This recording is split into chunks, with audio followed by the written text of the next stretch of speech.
네, 시청자 여러분 안녕하십니까? 2022년 12월 29일이죠? 네. 네, 저희 지금은 조빠가 시대는 오늘 2022년 마지막 방송을 합니다. 네. 네, 그러네요. 이제 뭐 한 해를 네. 이제 마무리하는 방송이 되겠습니다. 네, 한 해를 돌이켜 보면서 올해 최고의 그 어떤 기억들 있다면 좀 얘기해 보시겠습니까? 조빠가 시작했다 뭐 그거 빼고. 그거 말고. 그냥 하나만 한 말 말고. 예.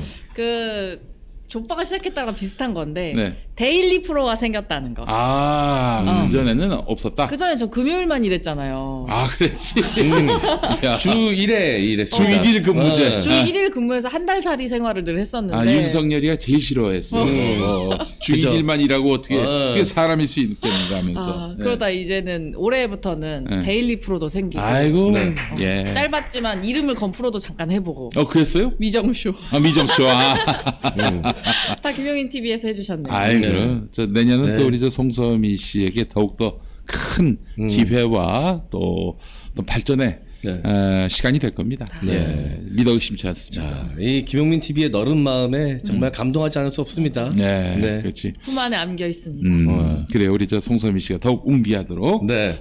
저희가 뒷받침할 것이고 웅비한다는 말이 뭡니까? 치솟는다는 얘기 아닙니까? 네. 우리가 던져버린다는 얘기입니다. 떨어지든 말든. 네. 가장 높이 끌어올린 다음에 떨어뜨리겠다. 예. 강한 의지. 그래요. 네. 자, 우리 송서미 아나운서의 네. 2023년이 되기를 바랍니다. 2023년이 송서미 아나운서의 해가 되기를 바랍니다. 감사합니다. 자, 우리 네. 이제 MC장은 올해 네. 가장 큰 기억, 가장 큰 기억은 사실 대선이었죠. 대선. 그러면 그건 모두가 다 아픈 이야기이기 때문에 우리 저 좋은 MC 장원의 올해 최고의 보람. 네. 보람은 뭐였습니까? 예. 가장 큰 보람이요? 예. 가장 큰 보람은 그 회사 안마하고 버텨낸 거. 그럼. 네. 예. 많은 자영업자들이 문 닫았는데 네. 우리 MC 장원의 M장 기획은 잘 됐어요. 맞아. 아니 뭐 잘 되고 있고 그리고 이제 저 혼자 하는 게 아니라 이제 딸린 식구들이 있다 보니까 그렇지.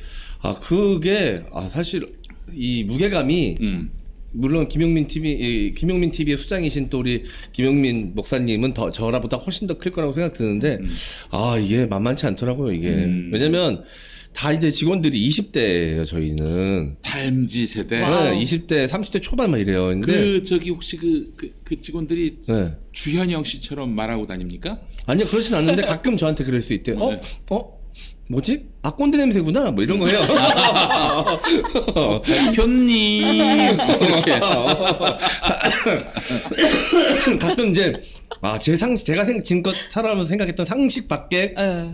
사고 체계를 좀 보여주긴 하는데 맞아요.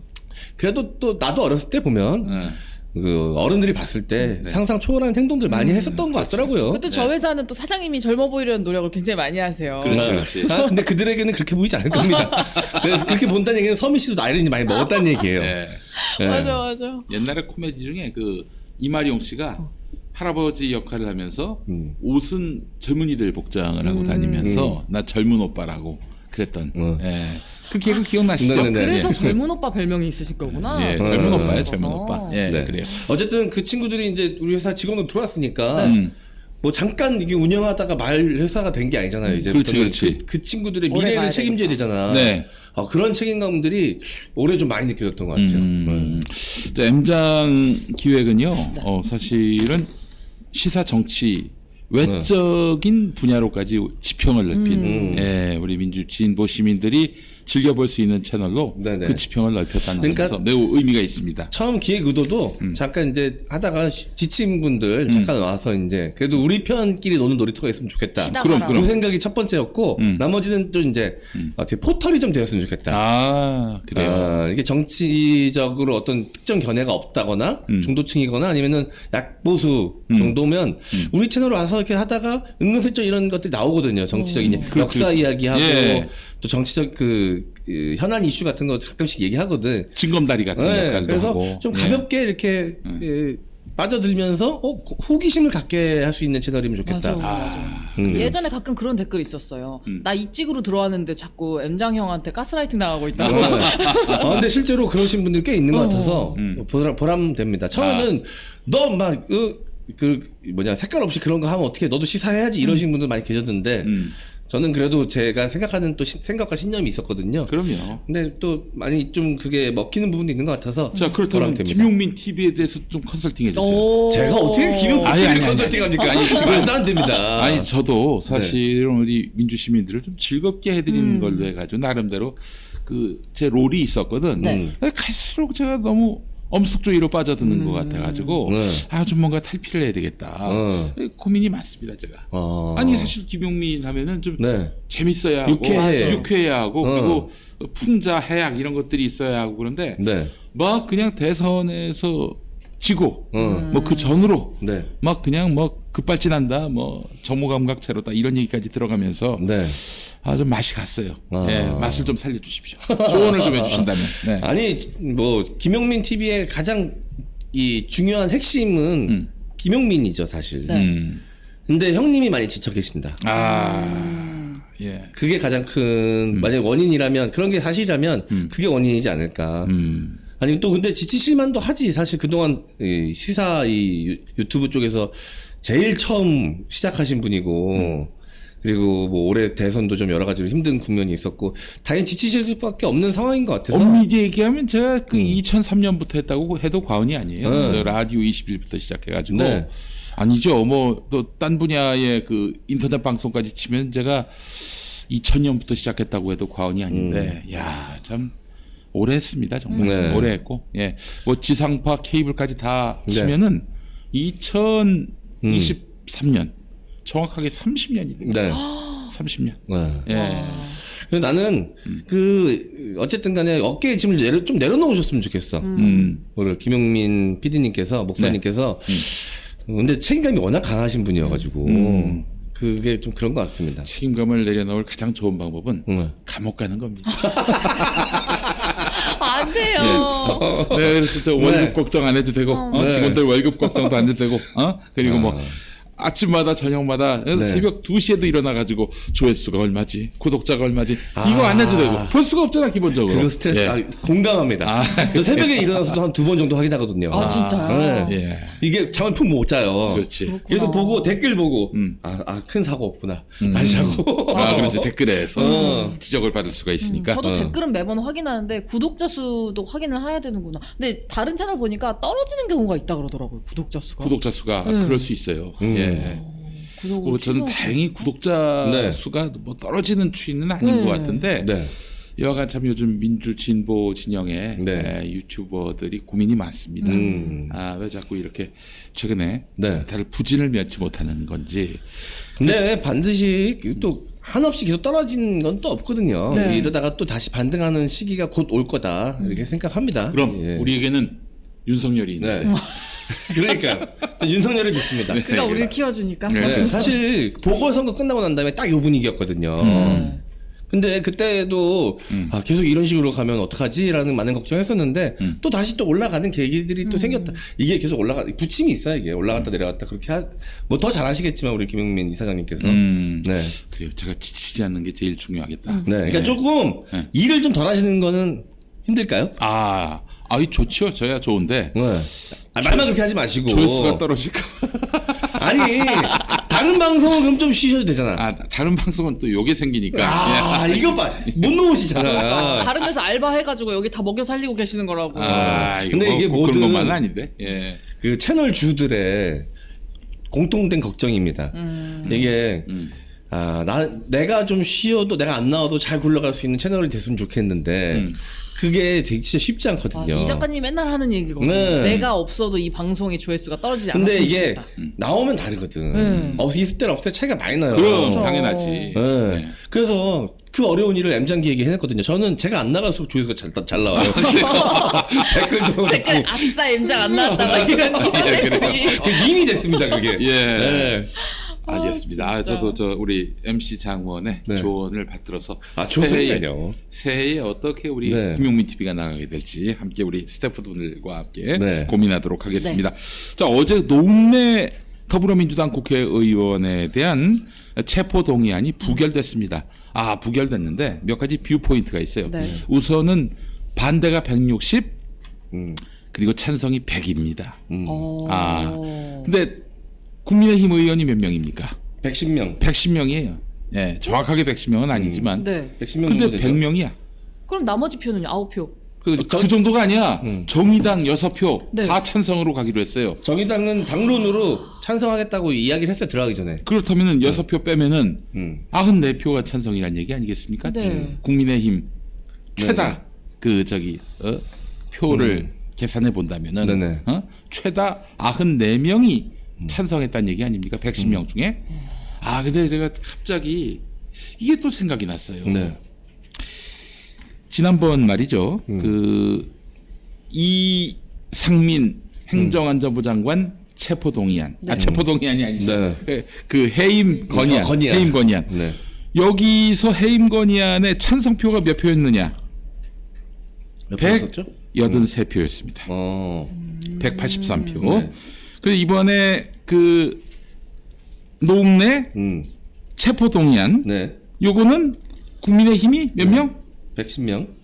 110명 중에서 네. 이번에 찬성표가 100표? 100표. 그런데 네, 101표. 정의당 6명 빼면은 94표. 94표. 94표. 자, 그렇다면은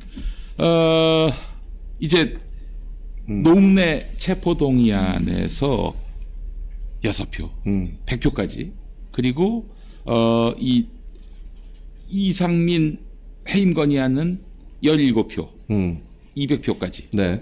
그러니까 자, 국회의석이 총 300석 아니겠습니까? 네. 200석이 매우 중요해요. 200석 이상의 그 표가 확보되면은 네. 대통령 탄핵도 가능합니다. 그러니까 뭐든 할 수 있죠. 개헌도 가능해. 네. 개헌 발의도 가능해. 음. 그러니까 못할 게 없는 게 바로 200석 이상이야. 근데 지금 그 지난번에 민주당이 주도했던 네. 이상민 해임 건의안 플러스 17만 더 되면은 200석이 될 수 있었고 네. 이번에 저기 노웅래 체포동의안 국민의힘에서 무려 16표가 지금 반환표가 된 거 아니겠습니까? 네. 안 나온 사람까지 다 포함해서 네. 이렇게 계산해 본다면은 국민의힘에서 앞으로 이탈할 수 있는 사람들이 꽤 있겠구나. 이런 생각이 들었어요. 그래서 10명만 네. 더 이탈을 한다.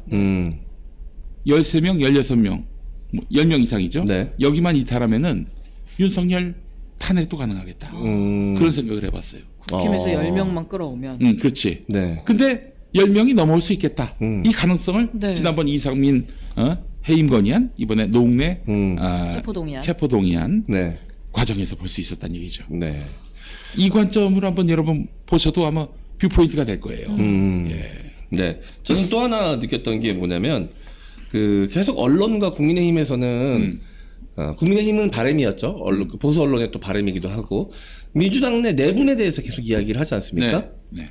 근데 지금 나온 결과를 보면 내부는 없어. 안 나온 사람까지 다치면은. 네. 네.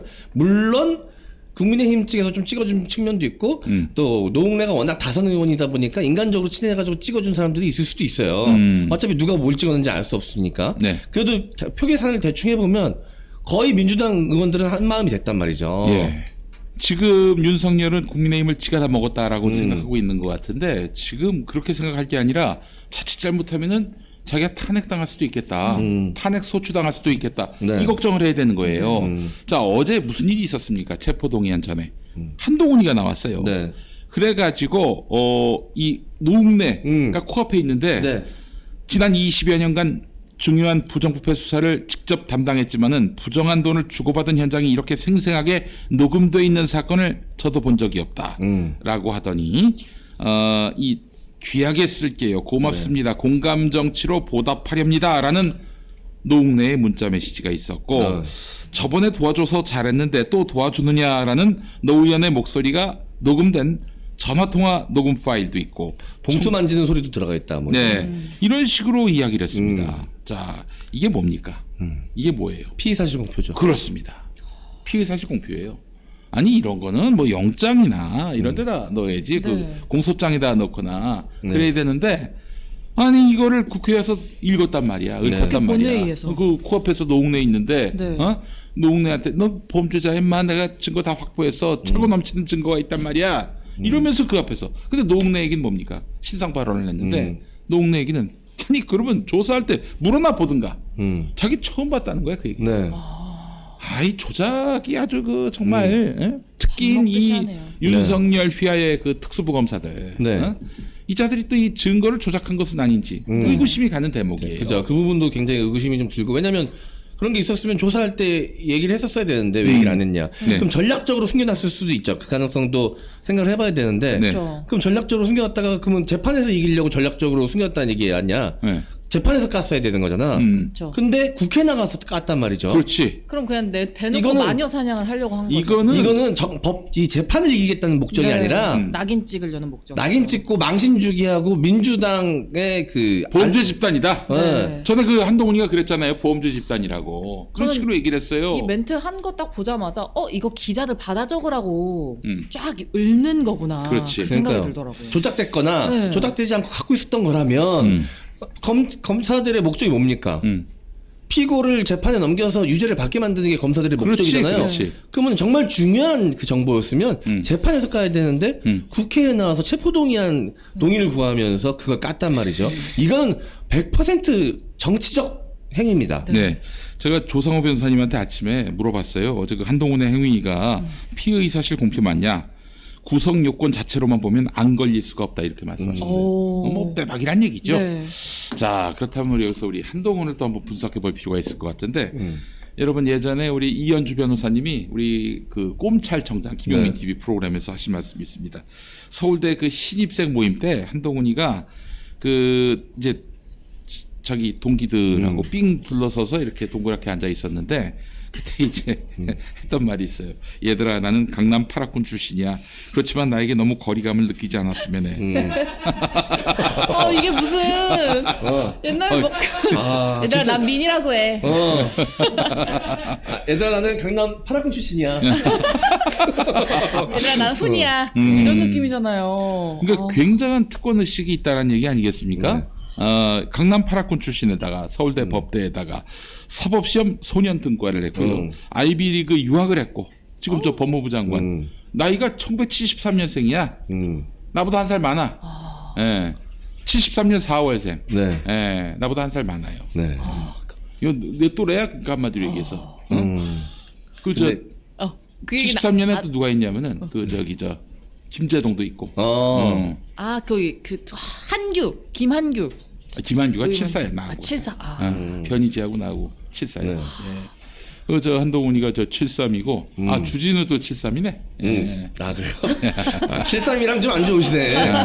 여러 가지로 불편해. 불편해. 73이랑 안 좋아. 네, 그래. 네. 73하고 예전에 맞다이로 한번 싸운 적도 있었고. 진짜요? 네, 그래요. 누구? 어떤 73이요? 아니 뭐 얘기하면 모를 사람이지. 뭐 옛날에 어렸을 때 소시적에. 원래 바로 위에 선배들이랑 사이가 안 좋습니다. 그죠? 네. 연년생이랑 사이 안 좋은 것처럼. 그래요. 그 누가 이겼을까? 네. 맞다이로 붙었을 때. 옛날 김 PD님 사진 보면 당연히 김 PD님이 이겼을 것 같은데요. 아니 그 저 영화나 그 무슨 드라마를 보면은 네. 싸움을 하면은 반드시 승패가 갈리잖아요. 네. 대한민국 싸움에서는 그런 거 없어요. 왜 그러지? 막 이렇게 싸워서 그러고. 그렇지. 그래서 나중에 그냥 누군가 뜯어말리면 끝나는. 네. 그렇잖아. 초등학교 때는 코피 먼저 나면 지는 거거든요. 그렇지, 그렇지. 네. 근데 중고등학교 때 되면은 사실 누구 한 명이 떡이 되지 않는 이상. 그렇지. 그 전에 누가 뜯어 말리거든. 네. 네. 기세 싸움이야, 기세 싸움. 내 정도의 체형이라면은 뭐 떡이 되도록 맞진 않지 사실은. 그죠. 네. 그래서 뭐 이기셨을 하여튼 뭐 것 같은데. 무승부였다고 이제 봐야 객관적인데 네. 서로 자기가 이겼다라고 얘기합니다. 요거는 크로스 체크를 해봐야 됩니다. 요거 남자들 싸움 얘기는요. 예. 크로스 체크를 해봐야 돼요. 아 이제 북한 같은 경우 6.25 때 네. 어마어마하게 폭격당했거든. 뭐 거의 남는 게 없었어요. 다 네. zet가루가 됐어. 그런데도 전승절이라고 하잖아. 자기들이 이겼다고. 자기들이 이겼다고. 이게 허세지, 그러니까 허세. 뭐냐면 예. 경찰 추산 같은 느낌인 거예요. 맞네.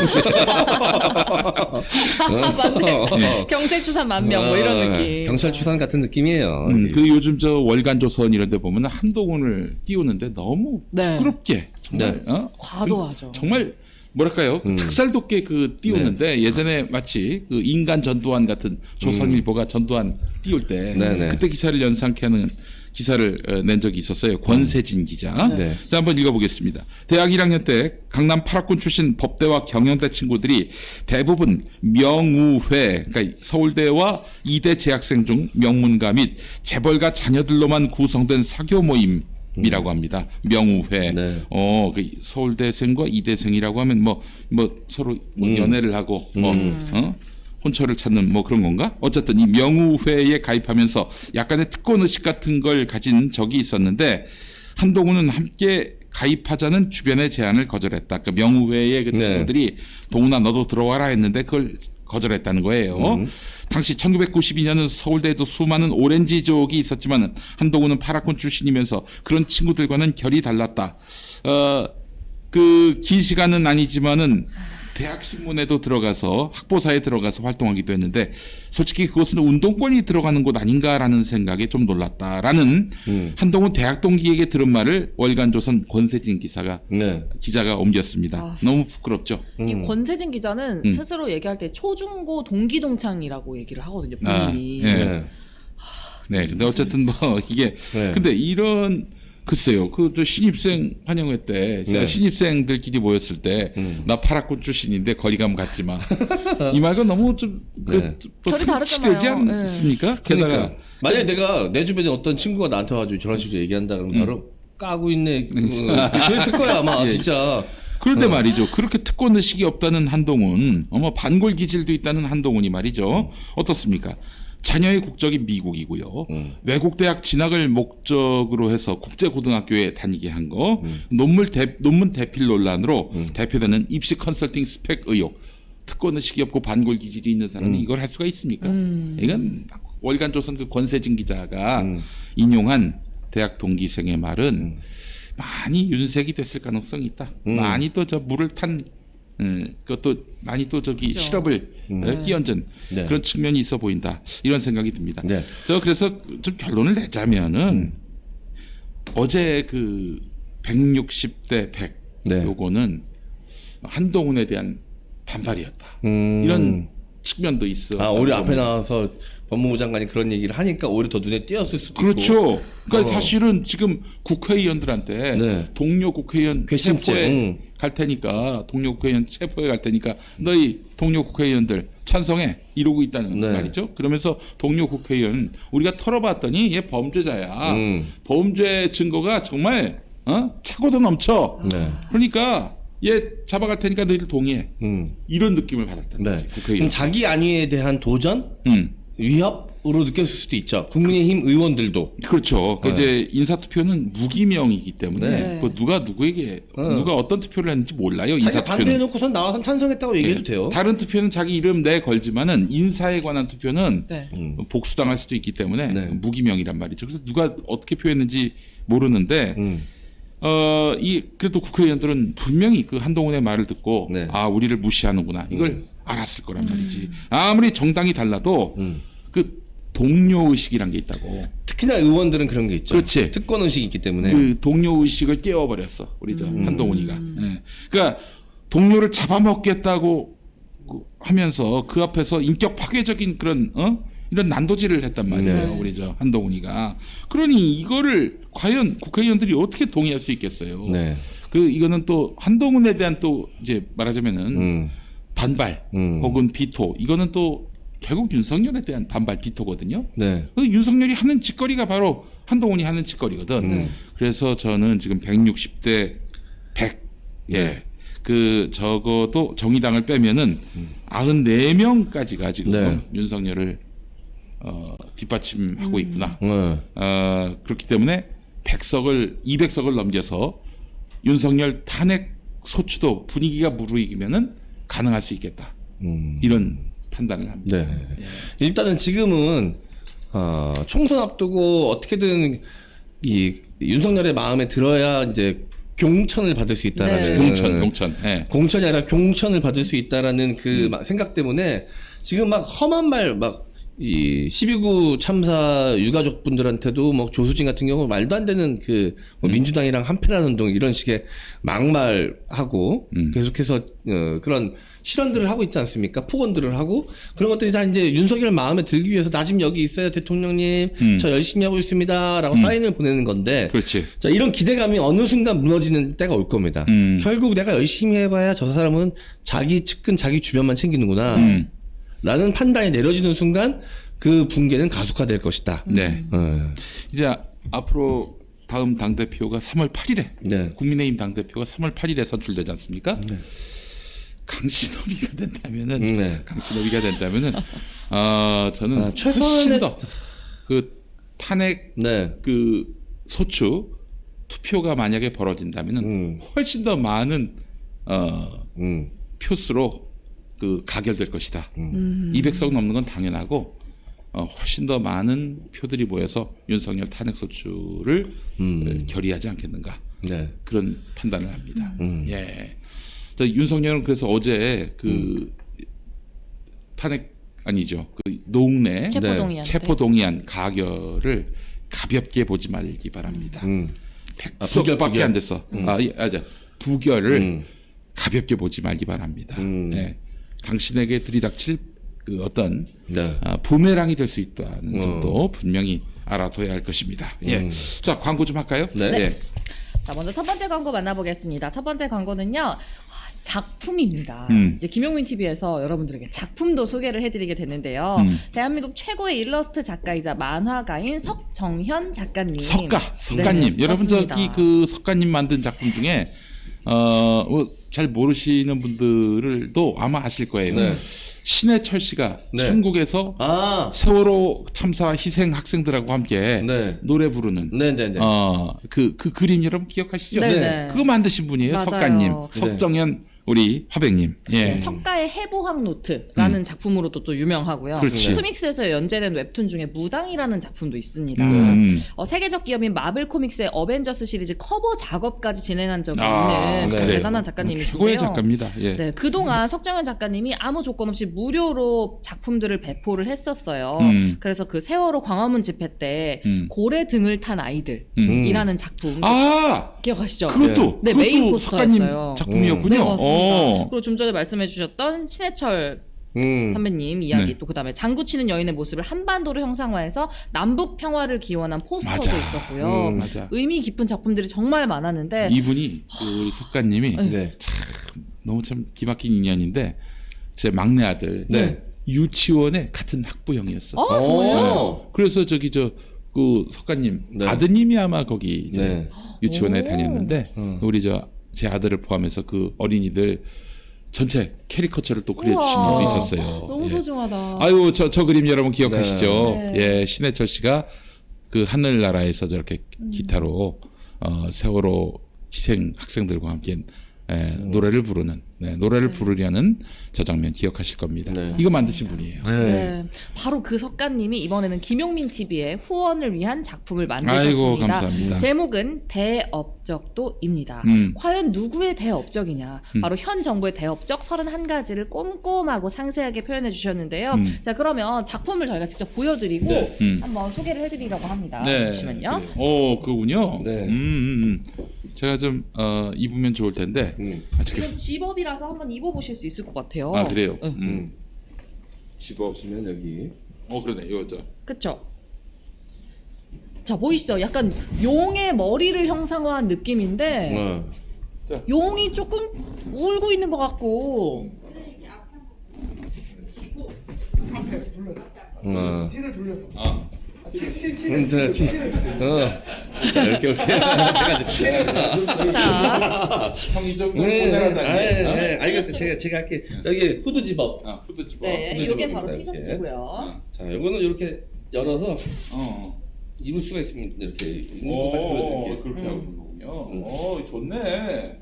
자, 약간 헤비메탈 느낌도 좀 나고요. 그러네. 우리 저 티셔츠. 송소미 아나운서 티 보여주세요. 티셔츠 이렇게 입으시면 됩니다. 제가 지금 안에 폴라티를 입었으면 그래 보이는데 음. 사이즈가 굉장히 커요. 그래서 입기 편하잖아요. 네. 근데 약간 저는 이 티셔츠에 지금 자세히 보시면 여기 볼까요?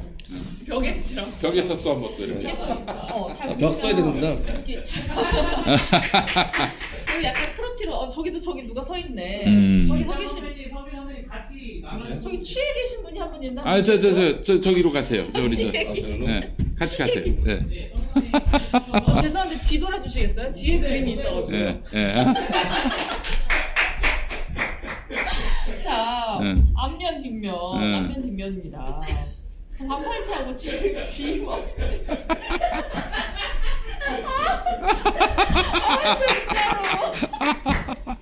자, 이 집어. 네. 자, 여러분 남자친구한테 이런 그 후드티를 입히고 여자친구가 티셔츠를 입는 거예요. 오, 좋네. 좋아. 해볼까요? 이렇게 백업을 하면 여기가 딱 맞닿잖아요. 네. 얼마나 예쁘겠어요. 아이, 그리고 그럼. 저는 이 자세히 보시면요, 티셔츠에 가운데 소주병을 들고 있는. 이분이 누구신가? 있어요. 헤드셋을 끼고 있고요. 지금 마이크, MBC 마이크 X자를 붙이고 그 위에 누군가의 조종을 받고 있어요. 지금 이쪽에는 지금 날아가고 있는 이준석 씨 같기도 하고. 누구지? 입인데 지금 그리고 사탄이 있어요. 사탄. 예. 뭔가를 형상화된 사탄 그림과 체리 따봉 뭐 다양하게 지금 여기 첼로가 또 뒤집어져 있네요. 오, 그래요. 진짜 많이 나오셨다. 아 예. 와. 기분이 묘하네요. 묘합니다. 제 등을 여성분이 이렇게 오랫동안 만든 거 처음이었어요. 여기 보시면 무너진 산산조각난 청와대 보이시죠? 예. 청와대 그다음에 여기 왕자 그려져 있고 매화나무 가지 아닌가요? 그쵸? 처음에 들어갈 때 이걸로 가만히 있죠. 저 윤석열 머리 위에 있는 사람 누굽니까? 천공. 이거 누구지? 이거 누굴까요? 전 바이든? 바이든이 바이든이네, 바이든이야, 바이든. 자세히 날리면 씨, 보세요. 날리면 아, 씨. 마- 여기 옆모습도 하나씩 들어가 있어요. 예. 이 옆모습은 누굴까요? 뒤에 달려있는 한동훈입니까? 이상민. 이상민? 이상민에다가 그 위에 이준석 보이네, 네, 이준석. 여기 이준석이 있고 예. 지금 여러분 이거 숨은 그림 찾기처럼 여기 숨어있는 지금 인물들을 찾는 게 너무 재밌을 것 같아요. 저는 이 티셔츠가 좋은 게요. 이제 끝났습니다. 예. 네. 이제 제가 분석해 드릴게요. 자, 제가 이제 이거 어떻게 가르치기가 그러네요.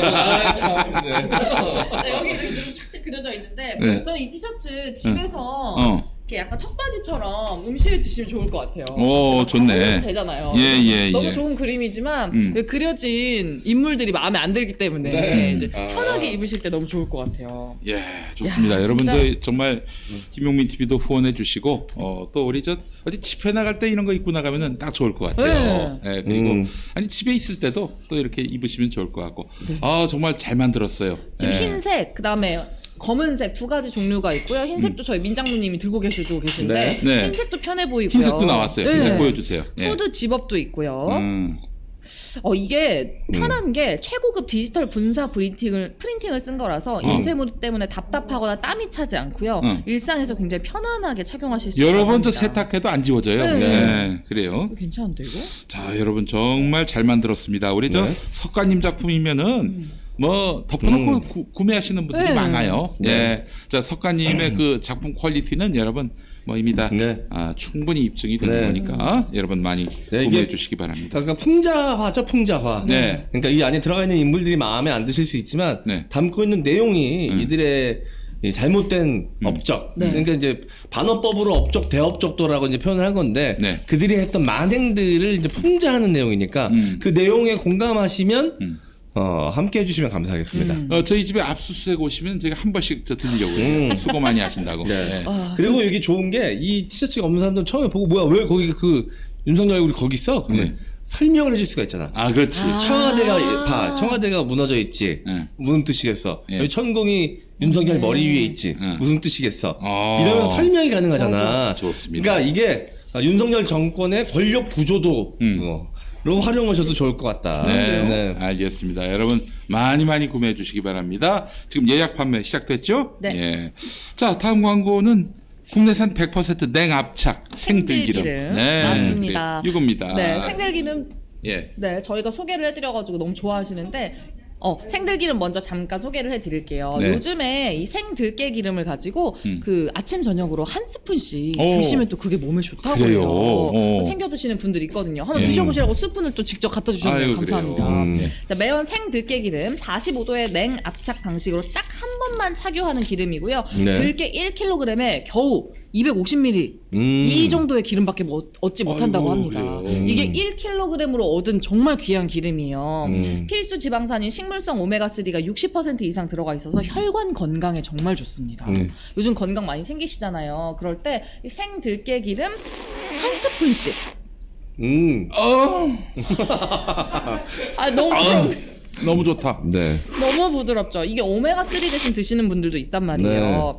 두뇌 발달과 치매 예방에 좋은 DHA 성분까지 DHA. 풍부하고요. 감마리놀렌산, 감마토코페놀 성분까지 피부 노화 예방에도 효과적입니다. 거기다가 비타민 F가 다량 함유되어 있어서 기미, 알레르기에도 효과적이고요. 네. 그다음에 여성분들 중에 변비로 고생하시는 분들. 아, 그런 분들. 네, 그런 야, 분들이 그 기름으로도 쓰지만 약이네 약. 맞아요. 야. 진짜 여성분들 중에 변비로 고생하시는 분들은 저렇게 생들기름을 한 스푼씩 드셔주시면 변이 아주 부드럽게 나온다고 고소해. 합니다. 아, 기적을 경험하실 수 변이 있다고 잘 하네요. 나온다 그러죠. 부드럽게 나온다까지. 그럼 뭐 지저분하게 또 그런 얘기를 합니까? 예. 아, 그런 느낌 모르세요? 어, 진짜 부드럽게 쑥. 그런 게 있어요. 그때는 뭐 묻어 나오는 것도 없어요. 닦았을 때 너무 쓱 이렇게 나와가지고. 네. 자, 저 한번 저도 한 스푼 예, 주시나요? 드리죠. 이건 내 거고. 감사합니다. 예. 이건 자, 여기. 내 거고? 자, 커피에다가 오. 한번 부어보겠습니다. 그걸 또 그렇게. 고소한 커피. 너무 맛있으니까. 자, 우리 저 송소미 아나운서 해보죠. 감사합니다. 예. 자, 생으로 먹는 만큼 이 생들기름은 어떻게 누가 만드느냐가 정말 중요하잖아요. 매헌 생명창고는 농림부 지정 예비 사회적 기업입니다. 그리고 건강한 농부 시장 마르쉐에 입점한 제품이고요. 마르쉐까지. 네. 아, 사실 그 농가에서 비위생적으로 만들기 쉬워요, 생들기름이. 그럼, 네. 그런데 이 제품은 식품의약품안전처의 해썹 인증 시설에서 안전하게 만들었습니다. 오직 국내산 들깨만 선별했고요. 단 한 번만 압착하는 깨끗한 생들기름입니다. 그리고 매주 3번만 착유해요. 이게 얼마나 귀해요. 한번 네. 좀 따라 볼게요. 딱 한 스푼만 드셔도 되고요. 되게 진짜 되게 고소하죠. 부드럽네요. 부드럽고 고소하죠. 고소하고 우리가 흔히 먹었을 때 그 느끼하다는 그런 느낌이 전혀 안 들고요. 그렇지. 고소하고 되게 부드럽게 들어가요. 네. 아, 좋습니다. 이거 저기 그러니까. 그 감자탕 먹었을 때 그 맛도 좀 나죠. 네. 깨 많이 넣어.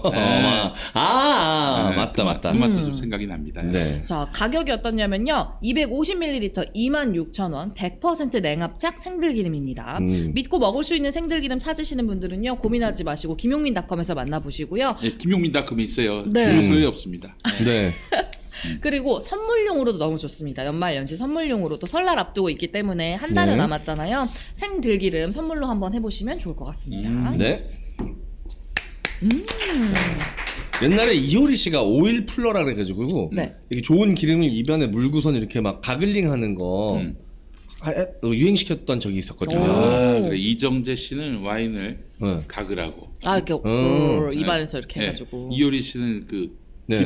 기름을 가글하고. 좋은 기름. 그때 어떤 기름을 썼는지 모르겠지만 이런 좋은 들기름 같은 것들 아니었을까 생각이 드네요. 네, 그렇습니다. 네. 여러분 건강한 매헌 들기름, 생들기름 여러분 많이 구매해 주시기 바랍니다. 그 댓글에 계속 이 옷은 어디서 사는지 많이 물어보시네요. 김용민닷컴이지 어디서 사? 에이. 채팅창에 채팅창에 올렸으니까 클릭하시면 돼요. 한번 확인해 주시면 됩니다. 네. 감사합니다. 그래요. 네. 자, 무인기 파문이 정말 어디로 와. 튈지 모르겠어요. 네. 예. 아니 확전을 각오하고 이 말이 지금 네. 굉장히 큰 화제가 됐어요. 네. 확전 각오 이게 무슨 뜻인지는 알고 쓴 말인지. 전쟁으로 가도 네. 정면전으로 가도 우리가 맞서야 된다. 근데 윤석열 정부가 과연 윤석열 대통령이 이 사실을 알고 쓴 말일까요? 이거 확전 각오. 확전 각오. 네. 확전 각오가 되면은 이렇게 쉽게 쓸 수 있는 말이 아니잖아요. 이게 말이죠. 정말 무시무시한 말입니다. 북한은 가난합니다. 아무리 폭격이 가해져도 피해가 우리만큼 오지 않을 거야. 우리가 100발 쏴가지고 북한 타격을 해서 북한에게 미치는 피해보다도 북한의 3발 수도 서울의 한복판에 떨어뜨리는 거 그거보다도 피해가 작을 거야. 네, 그렇지 않겠어요? 그렇죠. 우리는 잃을 게 많아. 네. 너무나 많아. 그런데 확전하자고? 네. 참. 그러니까 대통령 입에서 과거에 이제 선제 타격이란 말도 너무 쉽게 이야기하지 않았습니까? 네. 그 선제 타격이란 말도 굉장히 위험한 발언이었습니다.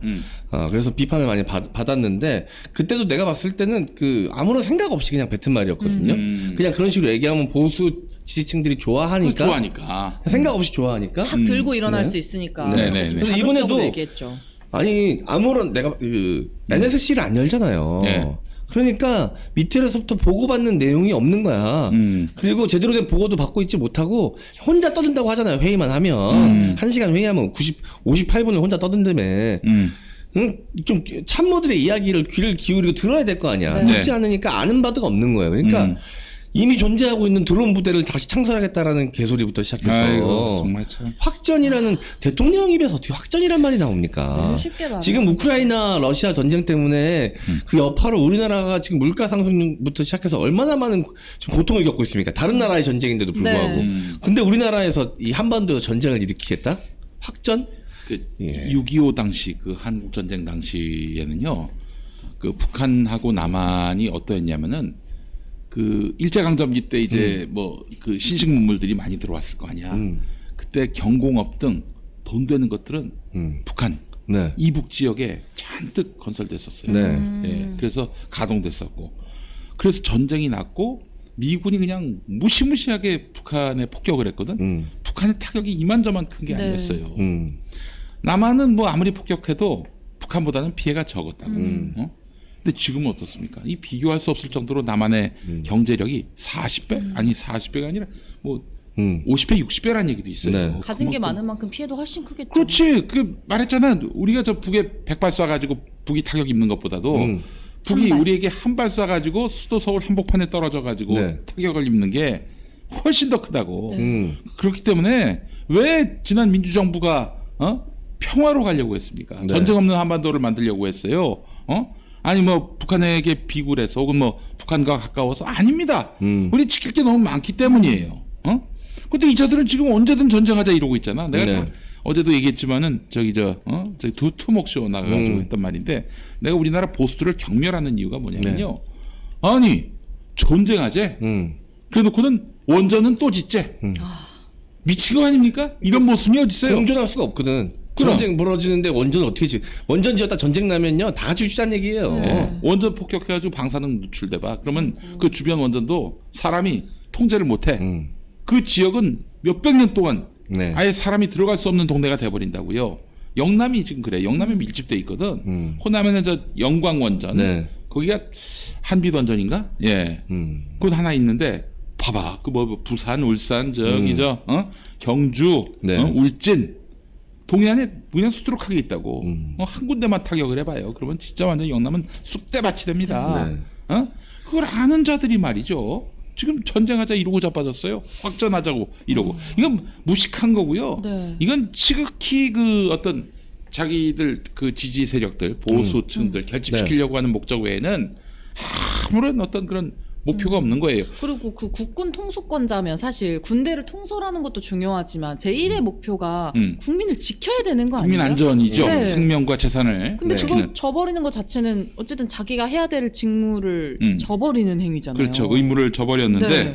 어제 그래서 국회에서 물어봤어. 그 저기 이종섭 국방부 장관한테 확전을 가하고한다. 이 네. 말이 뭐냐 했더니 전쟁을 하겠다는 의지가 아니라 전쟁이 일어나지 않게 도발을 억제하도록 하는 각오로 대비해야 한다.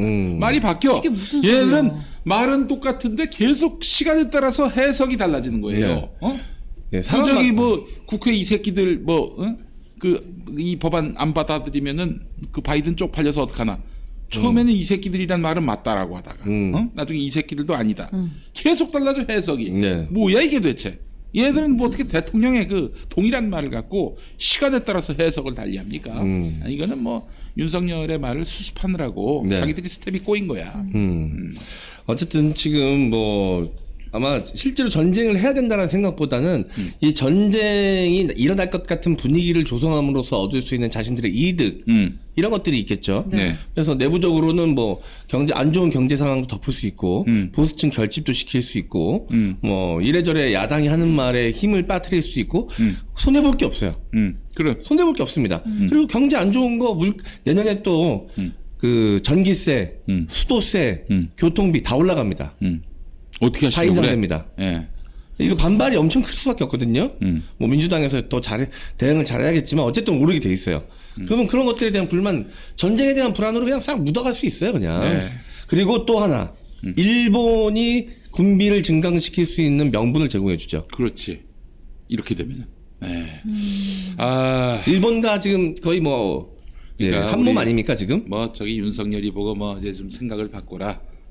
이제 좀 뭐 그 좀 행동 거지를 바르게 하라 뭐 이런 얘기 안 합니다. 기대를 하지 않아요. 네. 네. 그냥 우리 국민들께서 전화 오면 무조건 잘 못한다라고 답해주시기 바랍니다. 그래야 윤석열이가 긴장한다고 조금 지지율 올라가니까 지금 막무가내 질주하고 있잖아요. 잘하긴 뭘 잘해? 잘하는 것도 없어. 왜 잘한다고 합니까? 그래놓고 빅엿을 먹어요 국민들은. 바보들 아닙니까? 그 저 윤석열 지지한다 이런 그 답변을 하지 마세요. 그게 당신들의 이익을 그 훼손하는 거야. 아이고 정말 아니. 확전할 각오가 있다면 윤석열 씨한테 난 이런 제안을 하고 싶습니다.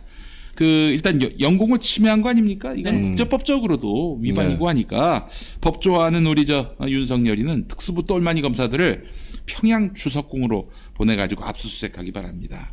휴전선부터 총 쏘면은 이 총 쏘는 거 보니까 압수수색 못하게 하려고 하는 거네. 증거인멸로 해가지고 김정은을 구속영장을 청구하라고. 그렇게 하라고. 아니 그 북한도 헌법상 우리 영토입니다. 네. 맘만 먹으면 할 수 있어요. 네, 그래서 저기 지금 이재명 수사하는 검사들 60명 중에 절반만 잘라가지고 이렇게 저 김정은 응징하라고 지지율도 올라가고 또 우리 영토도 회복하고 얼마나 좋습니까? 예. 아니 이게 진짜 말이죠. 법원에서 영장을 발부하지 않을 가능성을 왜 걱정합니까? 뭐 그냥 자판기에서 물건 토해내듯이 그냥 강제 수사 영장 계속 그냥 버튼만 누르면 계속 튀어나오잖아요. 출력되잖아. 네. 그러니까 저희가 이제 윤석열은 확전할 각오가 있다면은 북한 주석궁에 대한 압수수색 또 김정은에 대한 구속영장을 청구하기 바랍니다. 예. 그게 확전을 각오하는 자세야. 그러면 자기들 제일 잘하는 거잖아요. 아니 뭐 북한에다가 드론 띄워서 뭐하게? 뭐 무슨 의미가 있어 그게? 보여주기 싫어. 쇼밖에 안 되는 거지. 그러니까 실질적으로 확전을 각오할 것 같으면은 김정은에 대한 구속영장을 청구하기 바라겠습니다. 그리고 저 일산 살잖아요. 네. 저희 직원들도 일산 사는데 네. 새벽에 전투기 뜨는 소리가 엄청 크게 들렸다 그래요. 예. 그래가지고 진짜 전쟁 나는 줄 알고 벌벌 떨었다고 한 친구들도 있더라고요. 그 전투기 소리가 다 들렸는데 헬리콥터 소리부터 시작해서 그 얼마나 무섭습니까? 무섭지. 게다가 저기 수도권인데. 아니 그리고 드론 그 1m, 2m도 안 되는 그 비행기 그거 격추시키겠다고 전투기가 떴어요. 그리고 저 뭐냐 경고 사격을 했답니다. 경고 사격. 아니 물체를 상대로 경고 사격을 했다는 거 아니에요? 경고 방송도 경고 방송. 방송인데 물론 돌아가지 않으면 사격하겠다. 돌아가지 않으면 사격하겠다. 사람이 없는 무인기가 되고 그 무슨 진짜 창피해 죽겠어 진짜. 뭐야 그게. 이게 대단한 게 그 F-15K와 KF-16 전투기, KA-1 경공격기, 아파치, 코브라 공격 헬기 등 20여 대가 출동해서 공중작전을 벌였다고 합니다. 정말 우스꽝스러운 일입니다. 이게 바로 윤석열 수준이에요. 야, 이거밖에 못하면서 무슨 확전을 운운해? 이 탁치고 있어. 아유, 이 기본적으로 군통수권자로서 아무런 역량도 없고 지식도 없는 자가 지금 뻥 하나 치고 말이죠. 야, 국민의 생명과 재산이 그렇게 우스워 보이냐? 한심한 인간. 북한 입장에서는 이제 미사일 개발 안 할 수도 있어요. 그 100만 원짜리 무인기 몇 개 날렸더니 대한민국이 뒤집어졌잖아. 마비가 됐어. 마비가 됐잖아. 네. 전투기 뜨고. 아유. 얼마나 가성비 좋은 행동입니까 이거야. 글쎄 말입니다. 자, 우리 또 광고 갑시다.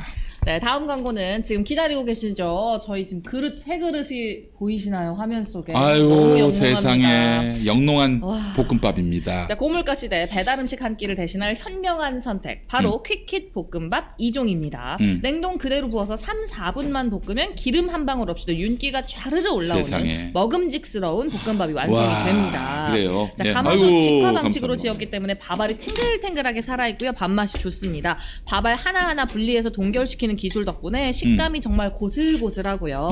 프라이팬에 4분, 전자레인지에 4분이면 완성이 됩니다. 너무 간단하잖아요. 네. 직장인분들이 알뜰하게 점심 드시기도 너무 좋고요. 저녁을 한 끼 뚝딱 해결하기도 좋습니다. 자, 퀵킷 김용민닷컴에서 알뜰한 묶음 할인과 무료 배송까지 진행하고 있습니다. 자, 지금 드시고 계신 김치볶음밥 3개 입에 1,600원. 3개 입에 1,600원입니다. 자, 그리고 6개 입에 15,200원. 12개 입에 26,200원. 햄 야채 볶음밥은요, 3개 입에 9,500원. 10,000원도 하지 않습니다. 와. 6개 입에 13,600원, 12개 입에 22,800원. 이 가격에 사실 볶음밥을 이렇게 많이 드실 수가 없어요. 와, 지금 계란 후라이하고 김가루까지 뿌려주셨는데 집에서 아이들 반찬으로 한 번씩 해주시기 너무 좋고요. 햄 야채 볶음밥은 매운 거 못 먹는 아이들한테 좋고 또 이제 남편분들 간식으로는 이제 김치볶음밥이 최고죠. 매콤하고 밥알이 너무 고슬고슬하지 않아요? 저 이거 격리하고 있는 동안에 이거 시켜가지고 정말 맛있게 잘 먹었습니다. 그래요. 네. 지금 밖에 나가서 뭐 먹을 수 없으니까 네. 해 먹어야 되는데 그래서 뭘 먹을까 고민하다가 딱 이게 생각나더라고요. 그래서 주문해서 진짜 맛있게 잘 먹었습니다. 개판 오분전님이 여기에다 들기름을 넣어 먹으라고. 넣어 먹어보겠습니다. 그렇죠. 사실 기름이 없어도 부들부들하고 윤기가 흐르지만 기름이 있지만 네, 넣으면 더 맛있죠. 나도 한번 넣어봅시다. 자, 매헌 생들기름. 네, 볶음밥에 들기름이라니 이건 뭐 그냥 다 실패할 됐지, 수가 뭐 없죠. 다 된 거야 그러면. 예. 아유 세상, 아유 기봐라. 너무 고소한 향까지 너무 어디 좋다. 봅시다. 씹는 소리죠. 아, 맛있게. 볶음밥에 계란 후라이에 그리고 이 볶음밥이 안에 보시면 햄, 뭐 아스파라거스, 당근 다 들어있어. 옥수수까지. 야 진짜 맛있다. 그냥 매운 생들기름 넣으면은 더 맛있어. 좋은 기름인데.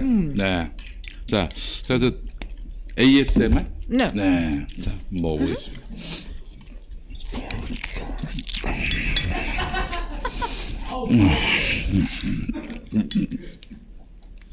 어우 찰지다.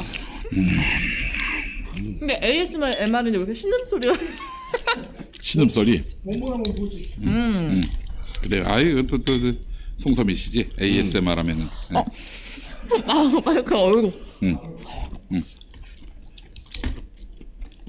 아 모든 게 다 준비된 우리 저 송소미 씨야 진짜.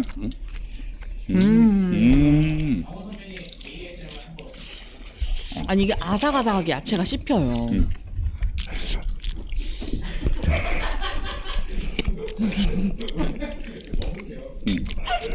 말끔 먹지 말고. 너무 맛있다. 거의 짭짭짜고 수염 스치는 소리가 나는 거 아닌가 혹시? 진짜 맛있다. 저는 지금 햄 야채 볶음밥을 먹고 있고 김엄마와 장원섭에는 김치 볶음밥을 먹고 있는데요. 김치 볶음밥은 3개 입에 1,600원, 햄 야채 볶음밥은 3개 입에 9,500원밖에 안 합니다. 아침에 뭐 먹여서 보내야 되겠다 하시는 분들 맞아요. 빵이나 우유를 해서 먹여보내면은 좀 미안하기도 하고 맞아요. 많이 애들한테 좀 안 좋을 것 같다라고 판단하시는 분들 뭐가 결핍됐을 것 같다라고 생각하시는 분들은 바로 퀵킷 볶음밥을 다량으로 구매하셔가지고 양도 되게 많네요. 애들이 질리지 않아 해 이거를. 응? 밥알이 고슬고슬하게 하나씩 다 분리가 되어 있어가지고 떡지고 막 이런 진밥이 아니에요.